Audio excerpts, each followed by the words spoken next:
everyone, it's me again. My name is Huang Feng.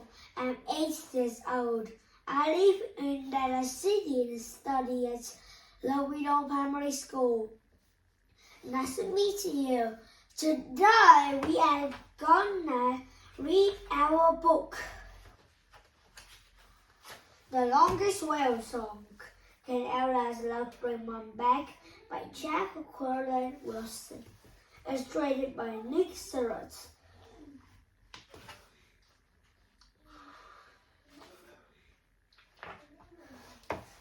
Chapter 12. Hurries off with Dory. She hadn't said, but I think she's going to play around at Dory's house.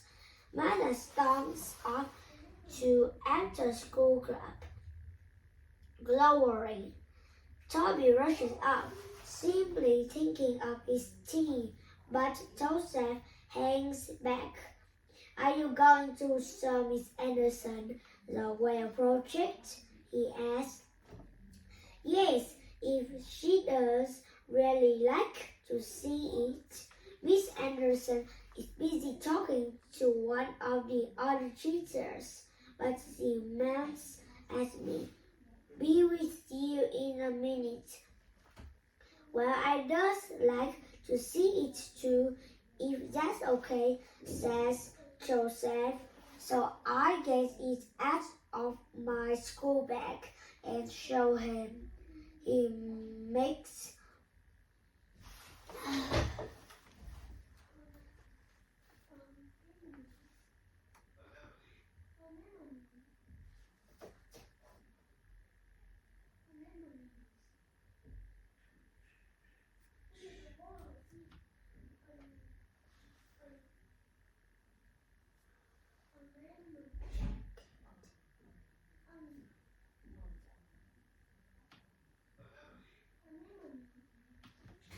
appreciative.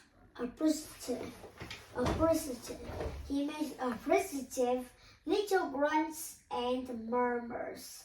He especially likes the drawings.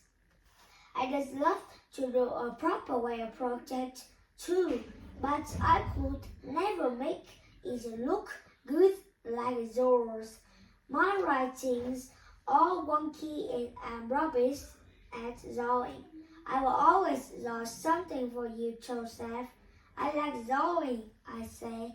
It's all the word bit that gets me down sometimes, especially the long foreign words.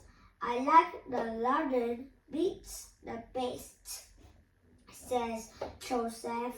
I like saying all the names over and over until I know them by heart. Maybe I will try to learn some of them too.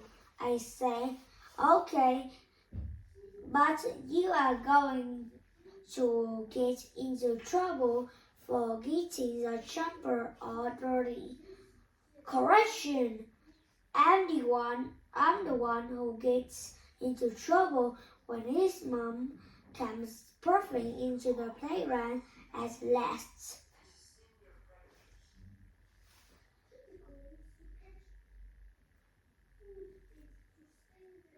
Pushing two howling babies in a double buggy.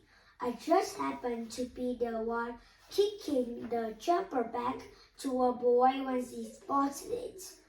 Oi, what in heaven's name are you doing kicking our Davy's jumper about like that? Look at the state of it. You should know better. I wait for the little kid to explain. He doesn't say a word, just sticks his thumb in his mouth and looks sheepish. The mom runs on at me. What would the mother say if you kicked the good jumper all over the ground? She yells. I burst into tears because my mom can't say anything now. The kid's mom looks alarmed. Come on, there's no need to bluff like a baby. My two are already making enough noise to wake the dead. Don't cry now. I dare say you won't do it again. Here, she pushes in her pocket, finds a crumpled shoe and dabs at my eyes. There now. So where's your mom got to then? She's in a hospital, I sniffle. Oh dear, now you are making me feel dreadful. You have got someone coming for you, too. Yes, my stepdad. That's all right then. Well, I just better get my little lot home for the tea. I wave goodbye to them and carry on snuffling into my tissue. I want my tea. I'm starving. And little butterscotch will want his tea too. He must have felt really lonely all day today with no one to talk to him. And how about Samson? He will be fretting at Auntie Marvin's house, wondering when on earth we are coming to collect him. And then there's darling Mom. Maybe inside her head she's wondering where on earth we are and worrying that we never stop caring about her. Oh, Mom, I'm never ever going to stop caring. I'm going to visit you every day of my life. I promise. Come on, Jack. What are you playing at? Whatever time is it? I hear a distant clock strike 4. It's getting really late now. Jack said he'd just be a bit late, but I'm sure he didn't mean as late as this. I said, struggling up and down the playground. It's so mean of him to keep me waiting like this. When he knows I will worry, I count up to 100, 200, 300, straining my eyes to see his old black car. But it doesn't come. It doesn't come. It doesn't come. I'm starting to cry now, like a baby. I want Mom, so we're supposed to go to his school office and tell someone if no one comes to collect us. But I don't like the secretary. She's always cross. I want Miss Anderson, but the classroom's empty. I run down the corridor and a cleaning lady looks up and says, "What are you doing here, Have you been kept in for being a bad girl?" I shake my head and run back down the corridors. My whole life seems to be spent going down corridors now. I wonder if I will ever get to the end of them. It's 20 past 4 now. Jack's nearly a whole hour late. I can't believe he can be so mean. Perhaps he's gone off with his teacher mates and forgotten all about me. No, he wouldn't forget me. He certainly wouldn't forget teacher Samson. What if something happens to Jack? Maybe he's had an accident in the car. He was very tired because he was up a lot with Samson in the night and he's had a whole day teaching. Maybe he's got so tired he fell asleep at the wheel and crashed the car.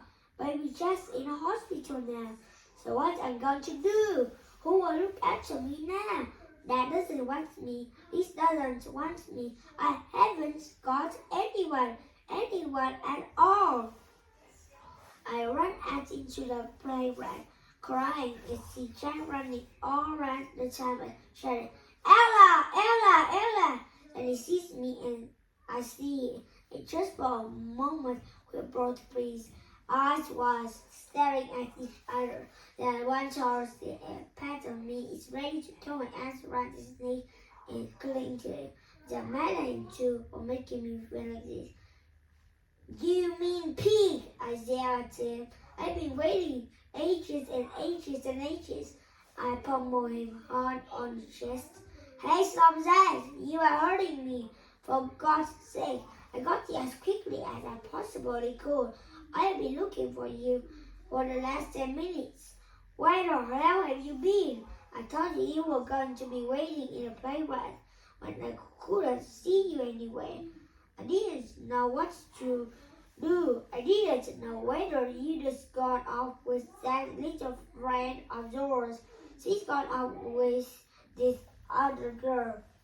I said, she would. I said, Sally's still such of my best friend. I know that, but I want to make Jack feel sorry for me. He doesn't seem one bit sorry. Oh, for heaven's sake, is that all you have forgot? You have got to worry about? He says, seizing hold of me in a rag, dragging me towards the gate. Look, I was late because some poor kid in my class came running back into school with blood pouring down his face because some thugs had stolen his pocket money, knocked him over and kicked his head in just for the fun of it. You don't know how lucky you are, Ella. I'm sick of you wiggling and winning because you and the silly little friends keep falling as grow up, can't you? Now come on, get in the car. We've got chocolate sand and we are very late and I don't want Mommy to get fed up with us. I stepped into the car. I hate you, I muttered. I yelled that and as if I cared. Said Jack driving off. We don't say another word to each other on the journey. We get to Auntie Marvin's house. Jack takes a deep breath and knocks. Auntie Marvin comes to the door, a twin on either side of her. I'm sorry we are so late, Jack says. There was an unfortunate accident at my school. Never mind, dear. It's just having a lovely nap. He's been such a good boy, hasn't he, girls? They cheer up about him excitedly. Tell you what, why don't you come in and have a cup of tea? You both look like you need a bit of a sit down. Well, that's very kind of you, but we are really in a bit of a mad rush. We have to get to the hospital, says Jack. 10 minutes won't make too much difference. And I made one of my laddie cakes. They are very good. How I say so myself. So we got into Auntie Marvin's warm, cozy living room and sip tea and eat a lovely, gooey currant tea cake. Jack and I didn't say a word to each other. He talked to Auntie Marvin's and the player. Soft game of hut the teddy with the twins. I make the teddy peep at them and wave his paw. They both scream with laughter as if I'm the funniest comedian in the entire universe. It's quite a good feeling. I wonder if I will be able to make Samson laugh like this when he's a bit bigger. Samson himself is stretched out in his baby chair, legs dangling, fast asleep. When the twins squirmed extra loudly, his arms stood up and his hands opened wide into starfish, and then he settled down again, not even giving a whimper. He doesn't even wake up when we carry him to the car and get strapped into place. And we arrive to the hospital, and all the warmth of Auntie Marvin's home runs at us. Samson wakes up and starts crying, and we start the long trek down the corridors. At long last, we get near Mom. I hang back, eyes shut, willing it to be different this time.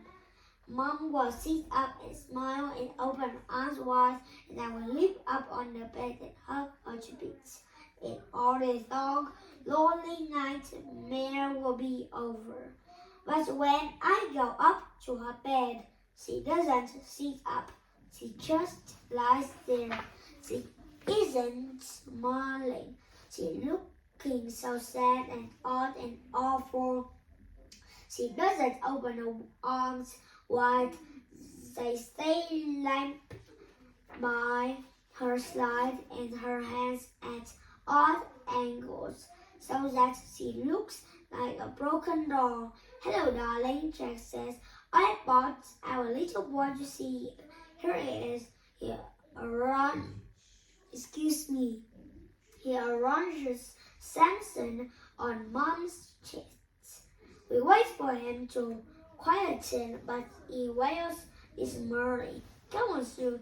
Give him a little cuddle, says Jack. Mom doesn't move. Samson cries harder. A nurse comes in to see what's going on. She's young and rosy-cheeked, with black curly hair. Oh dear, she says. She looks at Samson. She looks at Mom, and she looks at Jack and me. He usually comes down when I lay him on my wife, Jack says. He sighs, but it's not working today. He picks Samson up and gives him to me. You give Sam a cuddle, Ella.